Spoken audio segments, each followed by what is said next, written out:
അധ്യായം 3. ദൈവമായ കർത്താവ് സൃഷ്ടിച്ച എല്ലാ വന്യജീവികളിലും വെച്ച് കൗശലമേറിയതായിരുന്നു സർപ്പം. അത് സ്ത്രീയോട് ചോദിച്ചു, തോട്ടത്തിലെ ഒരു വൃക്ഷത്തിന്റെയും ഫലം തിന്നരുതെന്ന് ദൈവം കൽപ്പിച്ചിട്ടുണ്ടോ? സ്ത്രീ സർപ്പത്തോട് പറഞ്ഞു, തോട്ടത്തിലെ വൃക്ഷങ്ങളുടെ പഴങ്ങൾ ഞങ്ങൾക്ക് ഭക്ഷിക്കാം. എന്നാൽ തോട്ടത്തിന്റെ നടുവിലുള്ള മരത്തിന്റെ പഴം ഭക്ഷിക്കുകയോ തൊടുക പോലുമോ അരുത്. ഭക്ഷിച്ചാൽ നിങ്ങൾ മരിക്കും എന്ന് ദൈവം പറഞ്ഞിട്ടുണ്ട്. സർപ്പം സ്ത്രീയോട് പറഞ്ഞു, നിങ്ങൾ മരിക്കുകയില്ല. അത് തിന്നുന്ന ദിവസം നിങ്ങളുടെ കണ്ണുകൾ തുറക്കുമെന്നും നന്മയും തിന്മയും അറിഞ്ഞ് നിങ്ങൾ ദൈവത്തെ പോലെ ആകുമെന്നും ദൈവത്തിനറിയാം.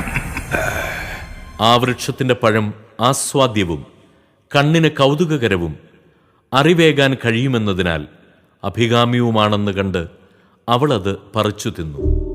ഭർത്താവിനും കൊടുത്തു, അവനും തിന്നു. ഉടനെ ഇരുവരുടെയും കണ്ണുകൾ തുറന്നു. തങ്ങൾ നഗ്നരാണെന്ന് അവരറിഞ്ഞു. അത്തിയിലകൾ കൂട്ടിത്തുന്നി അവർ അരക്കച്ചയുണ്ടാക്കി.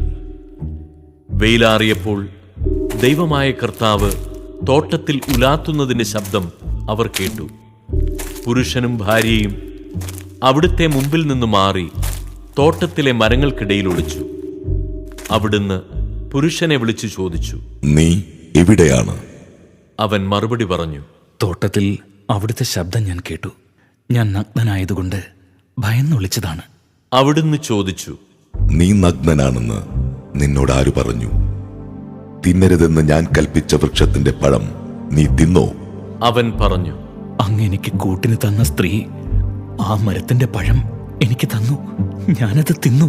ദൈവമായ കർത്താവ് സ്ത്രീയോട് ചോദിച്ചു, നീ എന്താണ് ഈ ചെയ്തത്? അവൾ പറഞ്ഞു, സർപ്പം എന്നെ വഞ്ചിച്ചു. ഞാൻ പഴം തിന്നു. ദൈവമായ കർത്താവ് സർപ്പത്തോട് പറഞ്ഞു, ഇത് ചെയ്തതുകൊണ്ട് നീ എല്ലാ കന്നുകാലികളുടെയും വന്യമൃഗങ്ങളുടെയും ഇടയിൽ ശപിക്കപ്പെട്ടതായിരിക്കും. നീ മണ്ണിൽ ഇഴഞ്ഞു നടക്കും. ജീവിതകാലം മുഴുവൻ നീ പൊടി തിന്നും. നീയും സ്ത്രീയും തമ്മിലും നിന്റെ സന്തതിയും അവളുടെ സന്തതിയും തമ്മിലും ഞാൻ ശത്രുത ഉളവാക്കും. അവൻ നിന്റെ തല തകർക്കും, നീ അവന്റെ കുതികാലിൽ പരിക്കേൽപ്പിക്കും. അവിടുന്ന് സ്ത്രീയോട് പറഞ്ഞു, നിന്റെ ഗർഭാരിഷ്ടതകൾ ഞാൻ വർദ്ധിപ്പിക്കും. നീ വേദനയോടെ കുഞ്ഞുങ്ങളെ പ്രസവിക്കും. എങ്കിലും നിനക്ക് ഭർത്താവിൽ അഭിലാഷമുണ്ടായിരിക്കും. അവൻ നിന്നെ ഭരിക്കുകയും ചെയ്യും. ആദത്തോട് അവിടുന്ന് പറഞ്ഞു, തിന്നരുതെന്ന് ഞാൻ പറഞ്ഞ പഴം സ്ത്രീയുടെ വാക്ക് കേട്ട് നീ തിന്നതുകൊണ്ട് നീ മൂലം മണ്ണ് ശപിക്കപ്പെട്ടതായിരിക്കും. ആയുഷ്കാലം മുഴുവൻ കഠിനാധ്വാനം കൊണ്ട് നീ അതിൽ നിന്ന് കലയാപനം ചെയ്യും. അത് മുള്ളും മുൾച്ചെടികളും നിനക്കായി മുളപ്പിക്കും. വയലിലെ സസ്യങ്ങൾ നീ ഭക്ഷിക്കും. മണ്ണിൽ നിന്നെടുക്കപ്പെട്ട നീ മണ്ണിനോട് ചേരുന്നതുവരെ നെറ്റിയിലെ വിയർപ്പ് കൊണ്ട് ഭക്ഷണം സമ്പാദിക്കും. നീ പൊടിയാണ്, പൊടിയിലേക്ക് തന്നെ നീ മടങ്ങും. ആദം ഭാര്യയെ ഹൗവ എന്ന് വിളിച്ചു. കാരണം അവൾ ജീവനുള്ളവരുടെയെല്ലാം മാതാവാണ്. ദൈവമായ കർത്താവ് തോലുകൊണ്ട് ഉടയാടയുണ്ടാക്കി ആദത്തെയും അവന്റെ ഭാര്യയെയും ധരിപ്പിച്ചു. അനന്തരം അവിടുന്ന് പറഞ്ഞു, മനുഷ്യനിത നന്മയും തിന്മയും അറിഞ്ഞ് നമ്മിൽ ഒരുവനെ പോലെയായിരിക്കുന്നു. ഇനി അവൻ കൈനീട്ടി ജീവന്റെ വൃക്ഷത്തിൽ നിന്നുകൂടി പറിച്ചു തിന്ന് അമർത്യനാകാൻ ഇടയാകരുത്.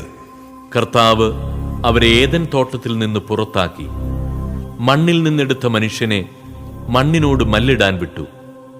മനുഷ്യനെ പുറത്താക്കിയ ശേഷം ജീവന്റെ വൃക്ഷത്തിങ്കിലേക്കുള്ള വഴി കാക്കാൻ ഏദൻ തോട്ടത്തിന് കിഴക്ക് അവിടുന്ന് കെരൂബുകളെ കാവൽ നിർത്തി.